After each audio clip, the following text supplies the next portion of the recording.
What's going on, YouTube? This is SG1 Sports, and we have our very first roster release for the 2022 college football season.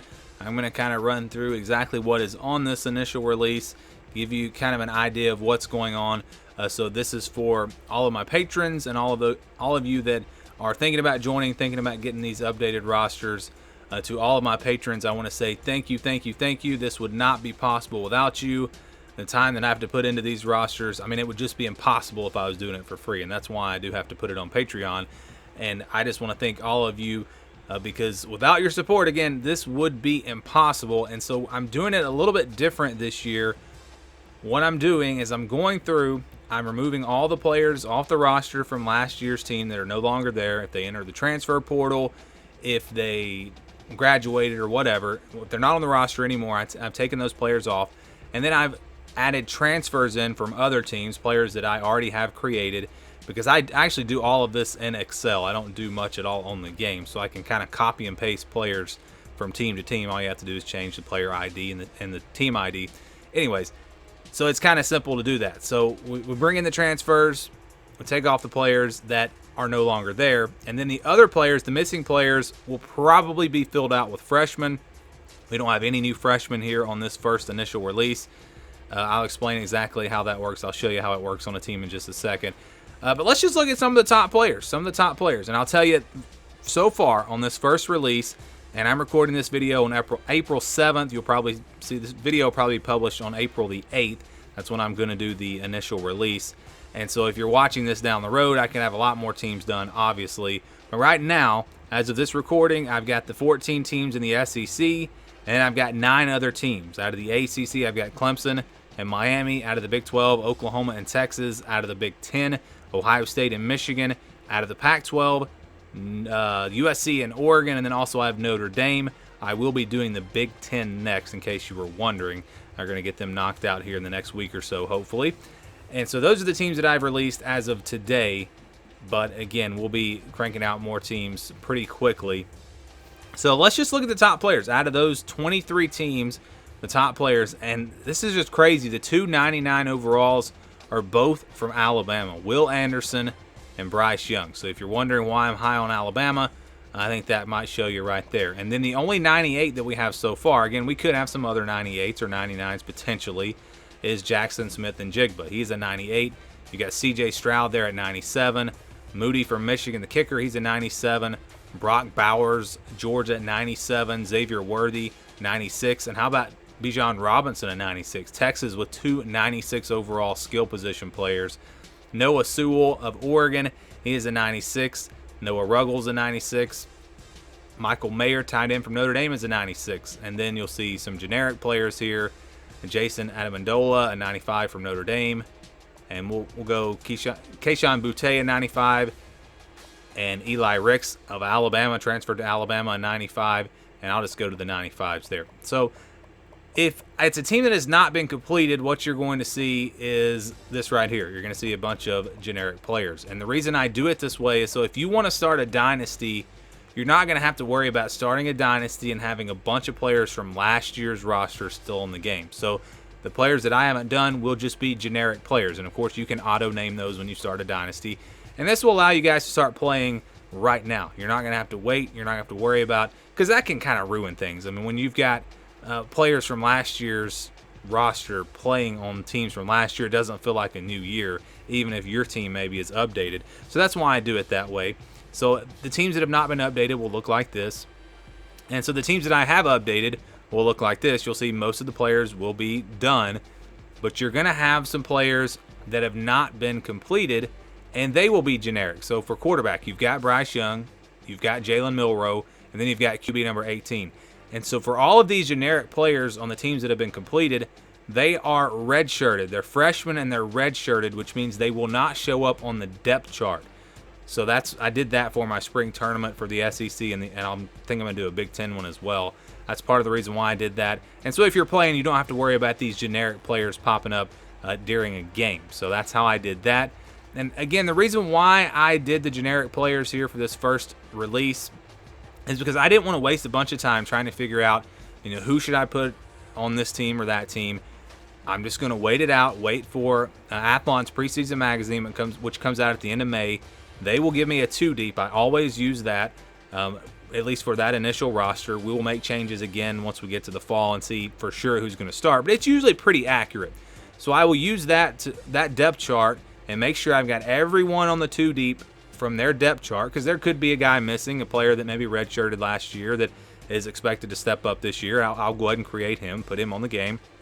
And then all the other players, all the other spots that are still generic, like this halfback number 27, that's where I'll put the freshmen in. So I'll take all the top freshmen from the recruiting class, and I will add those in. And I may, like on paper, go ahead and start creating those freshmen, so I'll be able to add them in pretty quickly. So again, I'm just trying to do this as efficiently as possible. If I go and I fill out every player, then I have to go back, and I'm missing some players off the depth chart. I got to take some guys off. I got to create these players. It takes a lot more time to do it that way. So I just decided to just copy in these generic players. Just takes a few seconds, and so that's what it's going to look like if you get the update today. So Alabama complete. I'll just show you kind of the top players from some of the teams.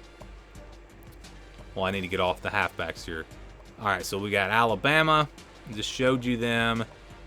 Arkansas complete. You can see some of their top players. And another thing, all right, so if you're wondering about the classes, and I'll continue to go through and show you these teams as I talk. If you're wondering about the classes, I know they're not all going to look accurate, all the players, because of the COVID year. So I am doing the rosters, and I did the same thing last year based off of eligibility. So I did not count the COVID year, just like in real life. That year is not counted. That way, when you get into a dynasty, the correct remaining eligibility will be on the game. It will reflect exactly how much eligibility these players have remaining. It may not come out perfect for every single player. It's very complicated when you've got red shirts and you've got medical red shirts and you got the free COVID year. But I did the best that I could on the eligibility remaining on these players. Hopefully it's very, very close to being 100% accurate. If you have a specific team and you're like, well, this guy's still got 2 years left and you're only giving him 1 year, I can, of course, make some fixes there. If you guys notice anything, you see Florida. You see Georgia there. Not quite the roster we saw last year from Georgia when they had a ton of, like, upper 90s. They did lose a lot of really good players. You can see, who else have we done? Kentucky. You can see their top players. You can see LSU. See their top players. You can see the transfers coming in. We've got Miami on here. Top players from Michigan. Hopefully I don't miss anybody. There's Mississippi State. And some of the ratings will change when we get the depth charts. I will move some players around if I need to so that it can correctly reflect the depth charts, because I just auto reorder the depth charts at least until we get that official one. So kick returners, punt returners may not be exactly accurate right now. This is just the first release. You guys know I do a lot of updates throughout the offseason and even during the year. So we will get these things as accurate as they possibly can be for the start of the season. But this does give you something, hopefully, that'll be fun to play with right now. You're not going to have to wait. And we should have at least this first version of all of the Power 5 teams done, I would say sometime, hopefully in early May. Hopefully in early May. So, you could go ahead and play through a season and have all the Power 5 teams ready to go. And if you want to get these rosters, all you have to do is join us on Patreon. It's only $5 a month. I know people complain you don't have to pay money. There are other rosters out there that are free. Well, I mean, sometimes you just get what you pay for. And I was asked, the reason I did this in the first place, because people asked me to do this. I mean, they said I would pay money if I could get these rosters done sooner, or get your roster formula, your ratings formula, because a lot of people really like these rosters, and maybe some of you don't, and that's fine, but a lot of people do. And there's a reason why so many people have stuck with us on Patreon. And again, I thank all of you, because if everyone dropped off of Patreon, I wouldn't be doing this year, and I don't know what the future looks like. I feel like I missed somebody. Did I show Tennessee?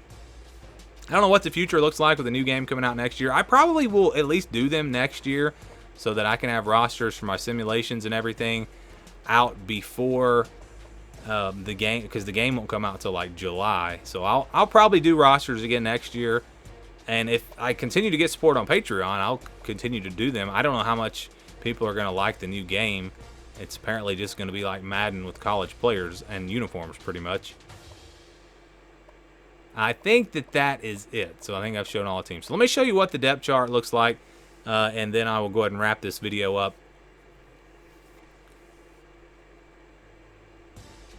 As it wants to take a minute to load here. And I am using College Football Revamped, but that has nothing to do with my Patreon. You can get that for free. It's a little complicated. Just go check out their social media and you can figure out how to do it depending on your console. So if you go to the depth chart here, and I'll go back to Alabama because I showed them earlier, you'll see that generic player is not the number 3 quarterback. It's going to be set up to where those generic players do not show up on the depth chart. They will not show up in a game unless you're playing a dynasty and you decide to unredshirt them or whatever. So there you go. You see all named players ready to go. If you're ready to play a game, ready to play dynasty, whatever you want to do. As far as our dynasty file with the updated schedule and all of that, I don't really have a timetable on that one. I would guess maybe late May at the earliest. Probably looking more like June or July before we have that out. So we'll see. I would definitely like to at least get these Power 5 teams done with this first update before I started working on that. But that is also something I will be providing if you join us on Patreon. I used to have different tiers. We had a $5 tier, an $8 tier, a $10 tier. Now I'm doing everything on Patreon for just $5 a month. I mean, that's less money than you're going to spend on a combo at a fast food restaurant. So it's not a lot of money, but it adds up. You guys, your support adds up when a lot of you join, and it really helps me to spend more time on this because I don't have to spend as much time on other areas where I have to make money because I do have to pay my bills. I can't, if I did this for free, if I did Patreon for free or did these rosters free, I would not be able to pay my bills because I would not have enough time to do enough videos and other things to make enough money to pay my bills. So I mean, that's really what it comes down to. Time is money, and it's not like I'm spending an hour or two a day. I mean, I spend a lot of time on these rosters, and it's all because of the support that I get on Patreon. So I thank all of you for that. If you just want to help support the channel or whatever, you can do that. Just join us on Patreon. Again, only $5 a month. This is the first roster release. I'll do another video down the road once we get a little bit further into this. But I thank you all for watching. Thank you all for supporting. And I ask that you just stay tuned for more here on the SG1 Sports YouTube channel.